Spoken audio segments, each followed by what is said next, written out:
Assalamu alaikum. Nowadays we are doing exercise 3E. So we comes to next question. First 3 question we have already done. So we have to come to question number 4. They are saying factorize two. Here again we have two terms and each term have two brackets. In the first term we have x plus y, a plus b. In the second term we have y plus z and a plus b. Look at the second bracket of both of these two terms. Here we have a plus b. Again here we have a plus b. This means the second bracket is common in both of these two. So a plus b is common. So here we have to write the another bracket, and in this bracket we have to write this, the first one. Which one is x plus y? So here we have to write x plus y. Now we comes to the second part of this question. Again, this a plus b is common and the leftover this y plus z. So, and we have to write this y plus z within this bracket. So over here, I have to write this bracket, and here I have to write y plus z. Okay, and then I have to close it. Here we have one more sum for solving these two. Here I have to write the first bracket as a plus b is the common one. So I have to put here a plus b. In the second bracket, I have to open it. How we have to open it, I will tell you. Here I have to write plus x. Next I have to write plus y. Next. Okay. This one is minus and this one inside the bracket we have the plus sign. So minus into plus, it is equal to minus. Okay. And then I have to write y. And then I have to write plus into minus. Again we have minus. And then I have to write z. Okay. Now we have to solve. Plus y and minus y both will be cancelled out. Okay. And after cancel out, we have left over only with, okay, we have only left over with this plus x, and next I have minus z. Okay. So how we have to cancel out? I will cancel it for you. So you must remember how you have to cancel. You have to cancel by using your pencil. Okay. Look here. You have to cancel this. And again, you have to cancel this one.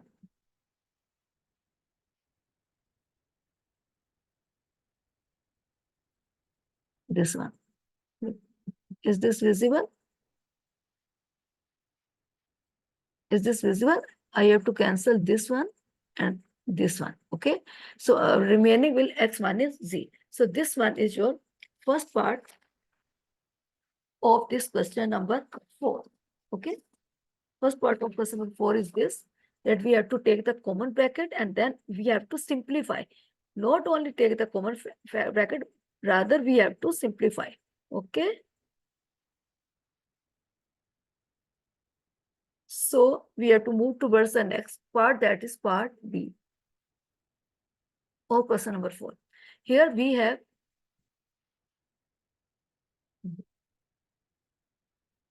again we have c plus 2d square. You know c plus 2d mean कि we have c plus 2d multiplied by c plus 2d. Okay, I have to rewrite it.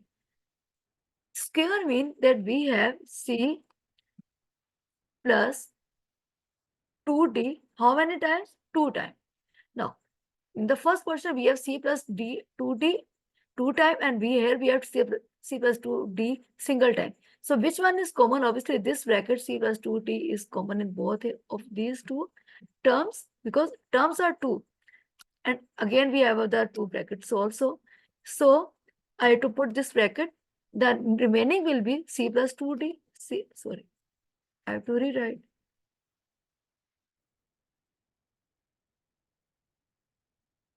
Okay, c plus 2d, and then I will come to the next one, that is minus c plus 2d will go outside, remaining will be this one. So actually the outside, in the outside we have the negative sign.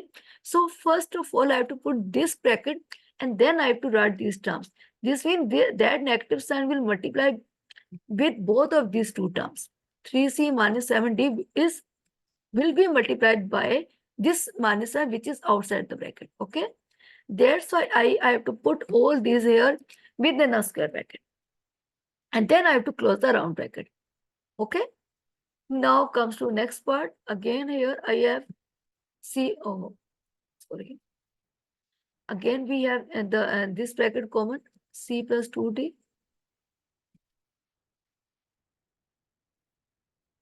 So I have to put it here in the next bracket. Now I have to open it. C plus 2D तो remain रहेगा.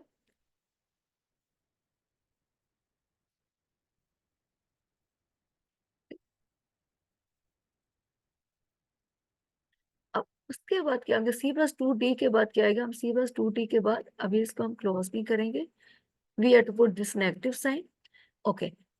Plus into minus, minus, then I have to write 3C. Okay, minus into minus, it is equal to minus into minus is equal to plus. Here I have to write 7D. Now I have to close with this round bracket. Now look at C plus minus 3C. This C has positive sign and this C has coefficient 1. Okay, okay, we have to do one more step for this question. Just wait.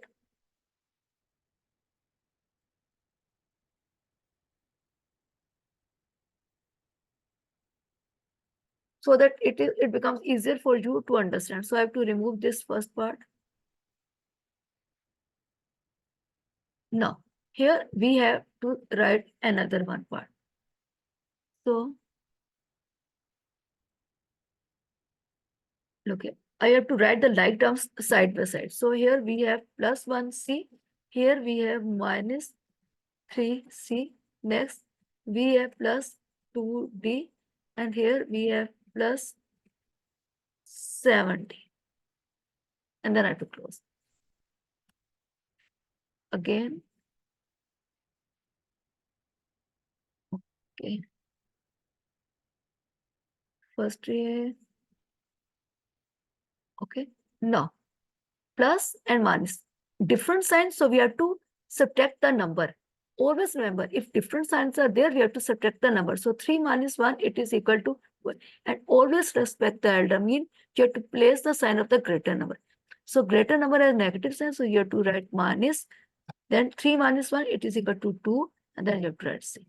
Now look here, both are the same sign, so you have to add the number and you have to place the sign of the bigger number. Which is the sign of the bigger number? That is plus.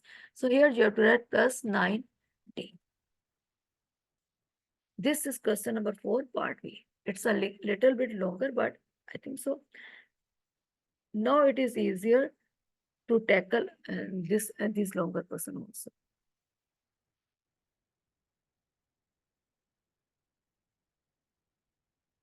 Now we move towards the next part, that is part C of this question number 4. Here again we have two terms. The first term x bracket 2h minus k plus 3y k minus 2h. Oh, okay. Look here, in the first place here we have 2h, but here in the first place we have minus 2h. And this one is plus k and this one is minus k. So how we have to solve it? As we have already done in the previous exercise, okay, if and there will be change in a sign. So first we have to put this bracket. Then look here. Just a class, if any naughty student is there, the teacher is what the teacher do? She change his or her seat. Similarly, I have to change his seat. It has negative sign, so I have to put that negative sign here. I have to change his seat. I said to him to sit in the front seat. Okay. जब भी कोई बच्चा शोर करे तो उसको teacher front में बिठा देती है. सिमिलरली इसके साथ नेगेटिव साइन है तो इसको फ्रंट में ले आएंगे, माइनस लगाएंगे और फिर हम राउंड ब्रैकेट लगाएंगे और यहाँ लिखेंगे 2h. जब मैं इस राउंड ब्रैकेट को ओपन करूंगी और इसके साथ क्या साइन हो जाएगा? इसके साथ साइन हो जाएगा प्लस. क्यों होगा ये देखें, माइनस इंटू प्लस माइनस, क्योंकि मुझे माइनस 2h चाहिए. तो अगर मैं यहाँ माइनस लगाऊंगी वो तो फिर प्लस हो जाएगा. तो ये देखें 2h हो गया और यहाँ भी हमारे पास क्या है? फर्स्ट प्लेस पे प्लस 2h है. ठीक है, हल्के इसका माइनस साइन है लेकिन हमने इसको स्क्वायर ब्रैकेट के अंदर छुपा दिए. यानी एक बच्चा शरारती तो है लेकिन हम उसको फ्रंट सीट पे ले आए ताकि वो शरारत ना करे. अब यहाँ के पास क्या है? प्लस के. ऑब्वियसली मुझे यहाँ भी प्लस के चाहिए. अगर जहाँ मैं प्लस का साइन लगाऊंगी तो माइनस इंटू प्लस क्या हो जाएगा? माइनस. तो मुझे प्लस के चाहिए तो यहाँ पे क्या साइन लगाऊंगी? माइनस लगाऊंगी. तो यहाँ भी के. ओके, अब मैं इसको क्लोज कर दूंगी। अब ये देखिए फर्स्ट प्लेस पे 2h है, ये भी 2h है, सेकंड पे माइनस के, ये भी माइनस के। इन अदर वर्ड दोनों ब्रैकेट सेम होगी, ऐसे ही हो गया ना। ओके, और ये +3y इन सबसे पहले है, इसमें कोई चेंज नहीं आएगा, सिर्फ हमने ब्रैकेट को थोड़ा सा टैकल किया। अब हमने क्या करना है, अब हमने नेक्स्ट स्टेप में ये करना है कि ब्रैकेट को हमने खत्म करना है। तो इस फर्स्ट वाले टर्म में तो कोई चेंज नहीं आएगी, तो हम इसको एज इट इज लिख लेते हैं। ठीक है, अब सेकंड में आ जाए, ये +3y में कोई चेंज नहीं आएगी, लेकिन एक चेंज आएगी। अब मुझे स्क्वायर ब्रैकेट को खत्म करना है, तो ये जो माइनस का साइन है इस प्लस वाले साइन से क्या हो जाएगा, मल्टीप्लाई हो जाएगा। तो प्लस इंटू माइनस क्या हो जाएगा, minus. Then I have to write 3y, और अब मेरे पास सिर्फ यहाँ स्क्वायर ब्रैकेट रह गया, कर राउंड ब्रैकेट रह गया। स्क्वायर को तो मैंने खत्म कर दिया माइनस का साइन करके। अब राउंड ब्रैकेट के अंदर जो भी चीज है उसको हमने एज इट इज लिख देनी है। ठीक है, तो उसका साइन तो हमने आउटसाइड का ब्रैकेट हम ले गए। अब ये देखें दोनों ब्रैकेट सेम है, अब हमारे पास क्या होगा, ये दोनों ब्रैकेट्स हमारे पास कॉमन आ जाएंगे। तो here I have to write the common factor that is this bracket, और जो रिमेनिंग रह जाएगा वो हम इधर लिख लेंगे। अब इधर रिमेनिंग क्या, x, in other word we have +1x, और इधर रिमेनिंग क्या है, -3y। सिर्फ इस स्टेप में आपने ख्याल रखना है कि मुझे दोनों के साइन सेम करने, तो उसके लिए मैं क्या करूंगी, स्क्वायर ब्रैकेट लगाऊंगी। साइन नेगेटिव ही है, लेकिन अंदर क्या होगा, इसको जब मैं ओपन करूंगी तो माइनस इंटू प्लस माइनस से रहेगा। ये मुझे प्लस के चाहिए, तो देखिए माइनस इंटू माइनस वो है, लेकिन सिर्फ मैंने इन दोनों की पोजीशन चेंज की है, जिससे ये दोनों सेम हो गए। अब मैंने स्क्वायर को ब्रैकेट को खत्म करना है, तो इस माइनस को मैं इस 3y के प्लस से क्या कर दूंगी, multiply. Is it clear? Okay, then we have to move towards the next part of the question.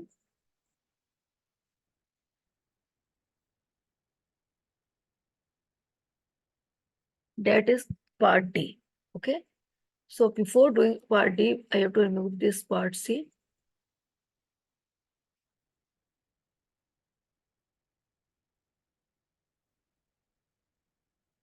Okay. Again, two brackets are there, but brackets are not same. Sign are changed. Again, we have to put the square bracket. Okay, I have to put square bracket here.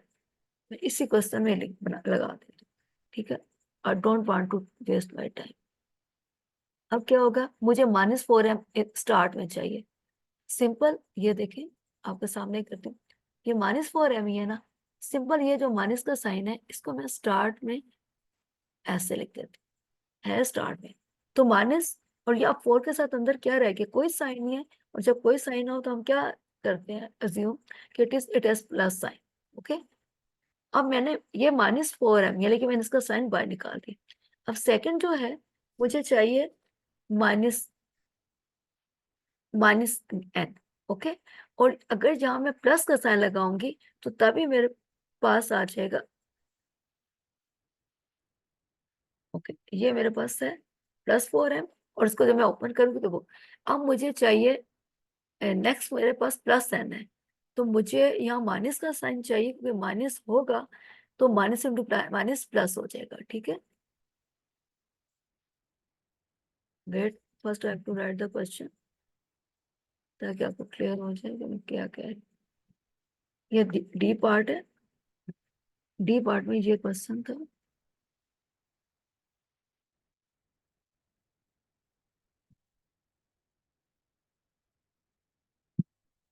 Okay, ये जो 2y है इसके साथ एक और bracket है, इस bracket के अंदर क्या है, n पॉजिटिव है, और जो 4m है वो क्या है, नेगेटिव है।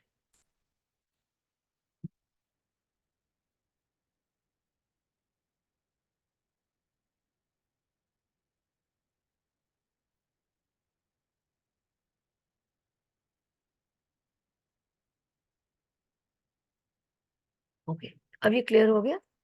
अब मैं जब n नेगेटिव, ये जो मेरे पास n पॉजिटिव है, मुझे यहाँ चूंकि n नेगेटिव है, मुझे नेगेटिव चाहिए, तो मैंने क्या किया, यहाँ मैंने सिर्फ इनकी पोजीशन चेंज कर दी। -4m, ये -4m ही है, देखिए माइनस इंटू प्लस माइनस, और ये जो n है माइनस इंटू माइनस प्लस थी, लेकिन मैं सिर्फ इनकी पोजीशन चेंज किया, तो देखिए ये यहाँ 4m आ गए, यहाँ भी। अब ये जो माइनस का साइन है इसको इस माइनस के साइन से क्या कर दूंगी, मल्टीप्लाई कर दूंगी, ताकि मेरे स्क्वायर ब्रैकेट खत्म हो जाए। ओके, बस सिर्फ ये वाला एक स्टेप आपको याद होना चाहिए। अब now we come to the next, so have to write the whole same. अब ये देखिए, ये जो माइनस का साइन है उस माइनस के साइन से मल्टीप्लाई होके क्या हो जाएगा, प्लस।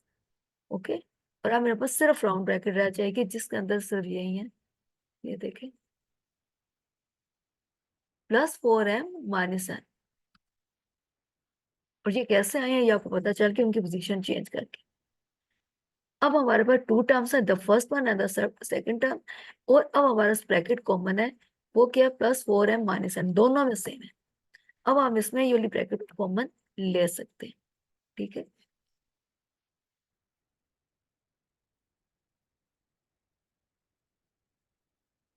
अब हम ब्रैकेट को कॉमन लेते हैं in the next is equal to, और अब हमने ब्रैकेट को कॉमन लिया। अब ब्रैकेट तो कॉमन आके 4m -n, अब बाकी क्या रह गया 6x, इसको हम सेकेंड वाले ब्रैकेट में लगाएंगे, +6x, और नेक्स्ट हमारे पास क्या है, +2y। ओके, लेकिन अभी एक क्वेश्चन कंप्लीट नहीं हुआ। लुक क्या, 6x + 2y में मजीद कॉमन है, क्या चीज कॉमन, दोनों में 2 कॉमन है। तो हम इसको एक स्टेप और कर लेंगे, यहाँ लिखेंगे 2 कॉमन लिख लेंगे। अब अंदर हमारे पास क्या रह जाएगा, अंदर रह जाएगा 2 के टेबल में 6 कब आता है, 3 टाइम 3x, आगे क्या आ जाएगा, 2 के टेबल में 2 कब आता है, 1 टाइम 1y। ओके, अब हम आप सेकंड वाला वो लिख लेंगे जो ये वाला है, this one as it is, इसको मैं कॉपी कर लेती हूँ। ओके, +4m, और क्या आ जाएगा, -n। क्लियर हो गया, this is our part D. Always remember कि इसमें अगर आप देखें दोनों ब्रैकेट्स में कोई ऐसे नंबर है जो आपस में कॉमन उसमें आ रहा है, तो हमें वो कॉमन जरूर लेना है, ठीक है। ये है part D. Now we move towards part, इसमें देख लेते हैं कोई कॉमन तो नहीं आ रहा, नहीं आ रहा, और इसमें भी, ए में भी देख लेते हैं, उसमें भी कोई कॉमन नहीं आ रहा, ठीक है।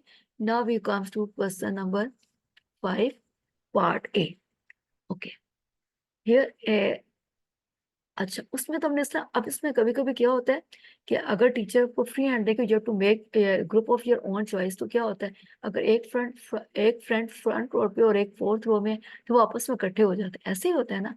तो सेम ऐसा है कि टीचर ने कहा you have to group according to your own choice. अब तो according to your own choice है, तो ये जो फर्स्ट वाला है, okay, इसने किसके साथ ग्रुप बनाया है, इसने इसके साथ ग्रुप बनाया है, ये फोर्थ वाले के साथ, ठीक है। तो ये उसका फ्रेंड है, इसने इसके साथ ग्रुप बनाया है। और ग्रुप हमेशा कब बनते हैं, जब आप में कोई चीज कॉमन हो। इनमें क्या चीज कॉमन है, लेकिन 3 कॉमन है, यहाँ 21 है, 3 के table both are divisible by 3। Okay, second चीज क्या कॉमन है, इसमें भी एक्स है, इसमें भी एक्स है, दैट्स वाई। अब देखो, अगर हम ये इसी को इस तरह रहने देते, ये 3 है, 28 है, ए एक्स है, बी है, कोई चीज कॉमन ही नहीं है, तो क्या होता है, वो दोनों आपस में अलग अलग, उनमें कोई चीज कॉमन नहीं है, वो कंबाइंड स्टडी भी ना करते और मिलकर कोई एक्टिविटी भी ना करते।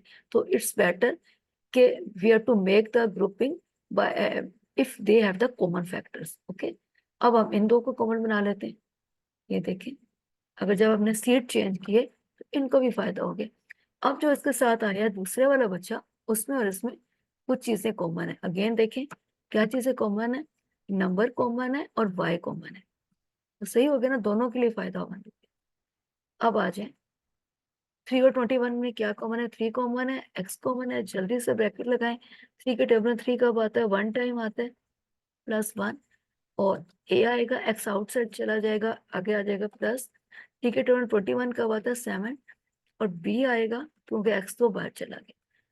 अब इधर देखें, यहाँ के पास प्लस कॉमन है, 4 और 28 किस टेबल में आता है, 2 में भी आता है, 4 में, तो ग्रेटर नंबर लेना है तो 4 लेंगे। बी वाई और ए वाई में कॉमन क्या है, वाई कॉमन है। अब अंदर क्या रह जाएगा, 4 टर्म में 28 कब आता है, 7 टाइम, तो ये आ जाएगा 7b, ये आएगा +1a। अच्छा, इसके लिए हमें स्क्वायर ब्रैकेट लगाने की जरूरत नहीं, क्योंकि देखें ये 7b पॉजिटिव है और 1a भी पॉजिटिव है, यानी इससे कोई फर्क नहीं पड़ता, 2+3 हो या 3+2 हो, 5 ही होता है। तो बस इसमें बस हमने इसको कॉमन ले लेना है, ठीक है। लेकिन फिर भी अगर आप चाहते हैं कि आप थोड़ी सी जगह चेंज करें तो हम कर देते हैं, यहाँ इसको +1a, लेकिन इसके लिए कोई हमें स्क्वायर ब्रैकेट की जरूरत नहीं है। वो तो हम वैसे ही कर देंगे ऐसे। ओके, अब चलें, अब इस ब्रैकेट को हम कॉमन ले लेते हैं, और अगर हम ये पोजीशन ना भी चेंज करें तभी आप कॉमन ले सकते हैं, क्योंकि उसमें कोई चेंज है ही नहीं। वो अगर दोनों पॉजिटिव हो तो उसकी पोजीशन चेंज करने की कोई जरूरत नहीं। अब आ जाता है नेक्स्ट स्टेप में, अब ब्रैकेट कॉमन है, और अब एक और सेकंड ब्रैकेट लगाएंगे, तो अब फर्स्ट में यहाँ क्या रहेगा, ब्रैकेट तो कॉमन है 3x, तो आप लगाएंगे 3x, और उधर क्या लगाएंगे +4y। Clear? So this is part A of question number 5। I think so it's clear. Now we move towards part B of question number 5. Again 12c by इसका कॉम्बिनेशन किससे बना है, इसका बन रहा है 20c से, और इन दोनों का आपस में बना है। ठीक है, तो हमने क्या किया, 12c को 20c से हमने नहीं फैक्टर बनाया, बल्कि किससे बनाया है, हमने इसको बनाया -9y से, और 20c को किससे बनाया 15, क्योंकि 20 और 15 दोनों में ये कॉमन है। अगर हम 15 और 9y रहने देते तो इनमें कोई चीज, हाँ एक 3 कॉमन था, लेकिन चलो हमने इसकी पोजीशन ही चेंज कर दी। 12c को हमने कंबाइन किया 20c से, और -15 और ये -9y है। ठीक है, तो हमने फिर इसकी पोजीशन ये चेंज कर दी। अब आ जाए हम इसको कॉमन ले लेते हैं। अब 12 और 9 में क्या कॉमन है, अब इसकी +3 कॉमन है, +3, और c बाय और y में क्या कॉमन है, y कॉमन। अब हम ब्रैकेट लगाएंगे, तो अंदर क्या रहेगा, 3 के टर्म में 12 कब आता है, +4 टाइम आता है, और यहाँ क्या आ जाएगा c, और यहाँ नेगेटिव साइन, और 3 के टर्म में 9 कब आता है, 3 टाइम, y तो बाहर चला जाएगा, तो जस्ट ये 4c -c। अब यहाँ लगाएंगे प्लस, क्योंकि यहाँ +c के बने। 20 और 15 किस टेबल में दोनों आते हैं, 5 टेबल में आते हैं। ओके, और 5 के टेबल में 20 कब आता है, 5 4 टाइम आता है। ठीक है, और सी हम एज इट इज लिख लेंगे। सिमिलरली 5 के टेबल में 15 कब आता है, 3 टाइम, और ये देखें दोनों ब्रैकेट क्या हो गया, सेम हो गया। अब ये जो ब्रैकेट होगी इसको हम क्या कर ले लेंगे, कॉमन ले लेंगे। ठीक है, ये दोनों में सेम है, तो हम इसी ब्रैकेट को क्या ले लेते हैं, common in the next step. ठीक है, आई हैव टू राइट, ये मेरा क्वेश्चन था, firstly I have to write the question. ये जो फर्स्ट है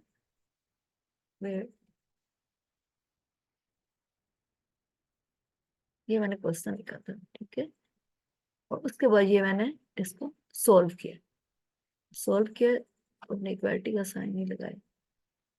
always remember we have to put the equality sign. Okay, अब यहाँ इन दोनों टर्म्स में क्या कॉमन है, हमारे पास ब्रैकेट कॉमन है, तो हमने ब्रैकेट कॉमन ले लिए, और रिमेनिंग हमारे पास क्या रह गया, रिमेनिंग रह गया, ब्रैकेट तो कॉमन आ गई, तो बाकी क्या रह गया, +3y, और आगे क्या रह गया, +5। Okay, so that is part B of question number 5 of 3E. Now we move towards C part. Okay, again first of all I have to write the question. ये मैंने सबसे पहले इसमें क्या किया, मैंने क्वेश्चन को लिख लिया।